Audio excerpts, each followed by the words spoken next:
Hello, book lovers and trainers. Are you ready to catch 'em all? Well, I am. Today we're doing the Pokemon Gotta Catch 'em All book tag. I saw this tag like a few months ago, I know, on Reagan's channel, and I think the tag is a lot older than that, but I've been wanting to do it for a while, and I just haven't found the right opportunity to do it. But since Pokemon Sword and Shield are coming out this month, I decided, why not do it the week of release? Now, I already have pre-picked out all the books for these questions, but there are a couple questions that I couldn't pick out a book for at all. I'm saying questions, but they're actually like a requirement for a type, for each of the different types in the game. And there are 18 different types, so we better just get started. Type number 1 is normal, your favorite contemporary. The first book that came to mind was The Music of What Happens by Bill Collingsburg. I still don't know how to say his last name. This is a very simplistic contemporary where these two boys just work on the food truck. One is working on it to sustain his livelihood, and the other one is working on it basically just to appraise his mother, and a budding romance kind of forms between the two as they have a lot of ups and downs with family and friends and just the job in general. And it also made me never want to work on a food truck. I don't want to work in fast food in general, but definitely never a food truck. Type number 2 is fire, a fiery hot romance. I'm just going to give an author for this. Actually, two authors. Kristen Feehan and Lindsay Sands. They're both like adult paranormal romance authors. And there's a lot of hot, steamy, sexy time in there. I usually skip those parts because it's like you read one, you read them all. And I don't know if it's just because it's these two authors, but I like the characters, so I keep reading the books, even though I haven't in like over 2 or 3 years now. So probably since I joined BookTube, actually. But those are the only two authors that came to mind. Any of their books really will qualify. Type number 3 is water, a flowing, easy to read book. I had to go with The Lightning Thief by Rick Riordan for this. I find all of his books, they just flow so seamlessly in like just in a single book, like all of the like the little plot holes and everything.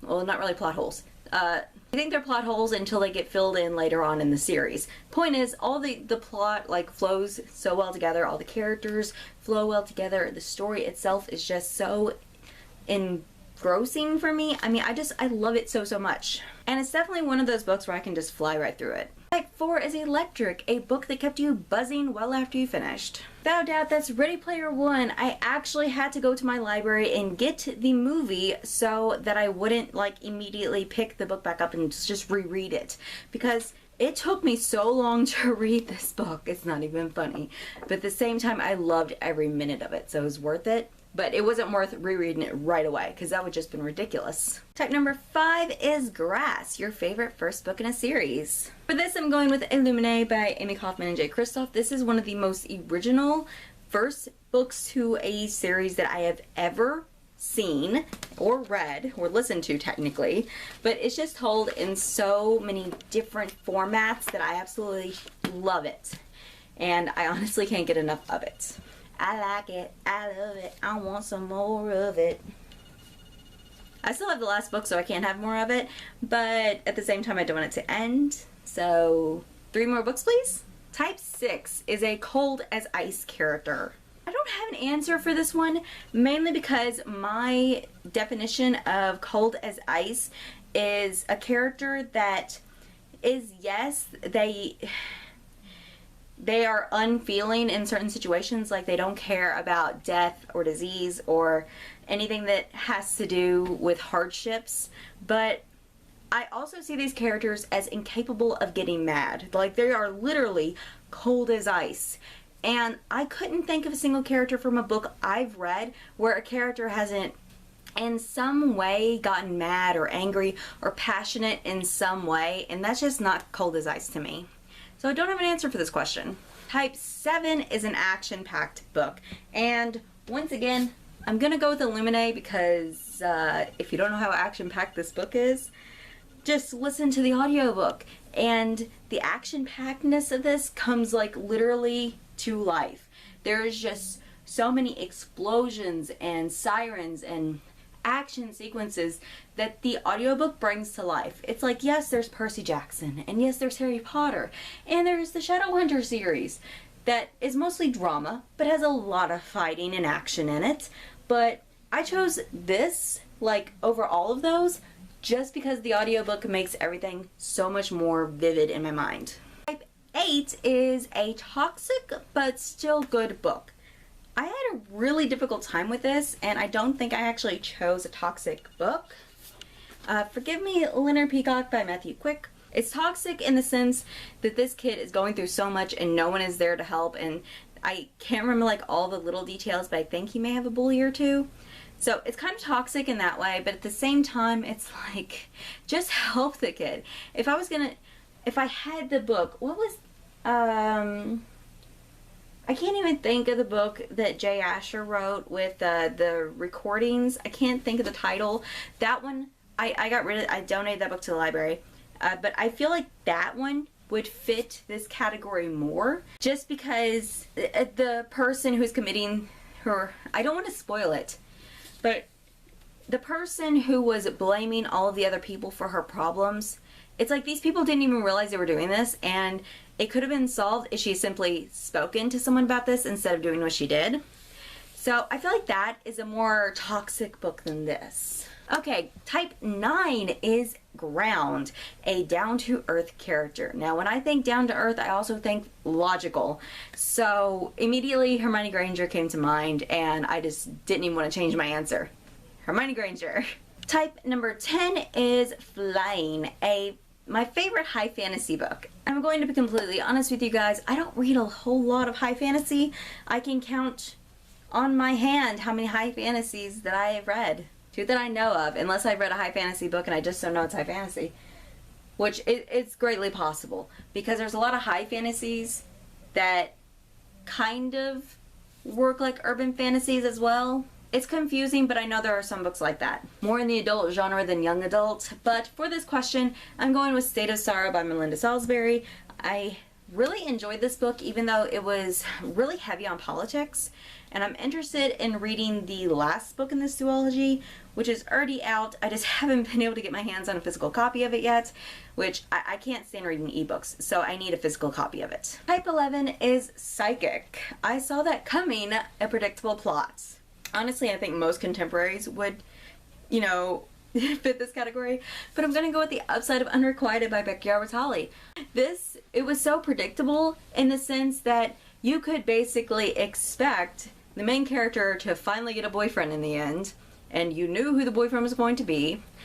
You also knew that without a shadow of a doubt that this character was going to talk about herself in some shape or form on every page. This book is horrible. Type 12 is Bug. You're not sure what it is, but something about this book annoys you. I'm gonna go with Gamer Girl. Like the question stated, it's like you don't know what exactly it is about the book that irritates you. And I'll tip my tongue. It's like I know the parts that irritate me, but I can't form it into words. So this is the closest I could get to answering this prompt. Type 13 is Rock, a book that is hard to describe.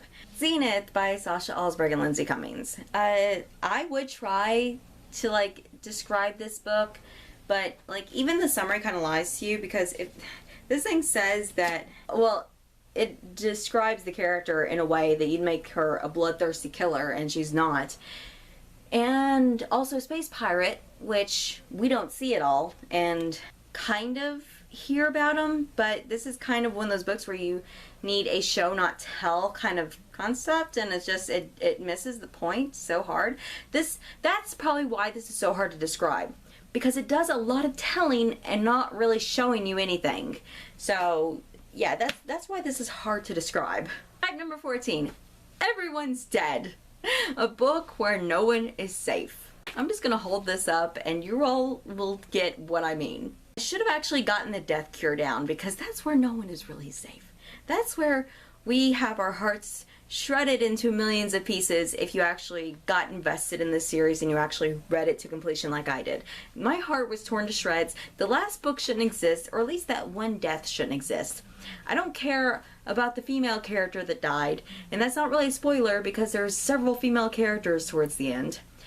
And there actually may have been several female characters that died in the end. I'm not really sure. I just know the two major deaths that happened in this book, and one of them didn't need to happen. Type 15 Dragon. A book with incredible creatures, and if I said anything besides Harry Potter and for this prompt, I would have been disappointed in myself.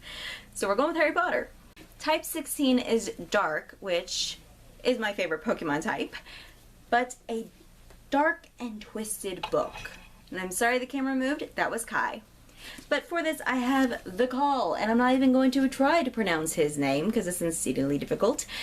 But this, not the second book. I just finished reading the second book and I felt this one was a lot more twisted and dark than the second one, mainly because of the anticipation of everything in this book. But the fairies in this are what you expect fairies to be. And oh my god, they are terrifying. Type 17 is Steel. A book with swashbuckling pirates or regular pirates. I'm just gonna say right now, I do not have an answer for this because I don't read books with pirates in it just because I don't like pirates. And before you say Zenith has space pirates in it, space pirates. We don't get to see them be pirates at all, so I'm not counting that. But also, what does pirates have to do with steel typing? It makes no sense. If I was going to pick a prompt for steel typing, I would have said a book with androids in it, or a book with robots, or a book where technology takes over, or a dystopian book that has a lot of science in it, like Reboot, where they bring people back to life or whatever. Well, technically they're not bringing people back to life, but the point is, I would have had the prompt as something like that, where, like, maybe the character has a robotic arm because they lost a limb, or eye, or something like that. You could even choose plenty of manga for this prompt because of that. The closest I could think of a series with pirates in it that could maybe fit steel typing would be One Piece, and that's just because the Gum Gum fruit does weird things to everybody, and it's possible that someone turns into this robotic monster or something after eating the Gum Gum fruit. I don't know. I haven't gotten that far. I'm only like 200 episodes in. Point is, I'm kind of irked about this prompt, and it makes no sense to me. But moving on to the final typing of Fairy. A book with great fae or fairies. And once again, I'm going to hold up The Call because these are what you expect fairies to be. If you've ever read, like, the original fairy legends, not the crap that Disney spews to you, this is kind of spot on what they are. And it is a very dark and twisted thing, and you do not want to meet these, not even in a dark alley. You don't want to meet them in any alley. But that is it for the Pokemon Gotta Catch 'Em All book tag. I'm going to apologize ahead of time if there is not a video out for next week, simply because I have a feeling I'm going to be all consumed with the new Pokemon game and possibly Red Dead Redemption, which the second one, which I am really wanting to play so bad. I've had the game for a while, just haven't played it, mainly because I haven't had the time to dedicate to the hours I'm going to invest in that game. So if I don't have a video up next week, I'm in video game heaven and I don't want to come out. But until my next video, thank you guys so much for watching, and I will see you next time. Bye!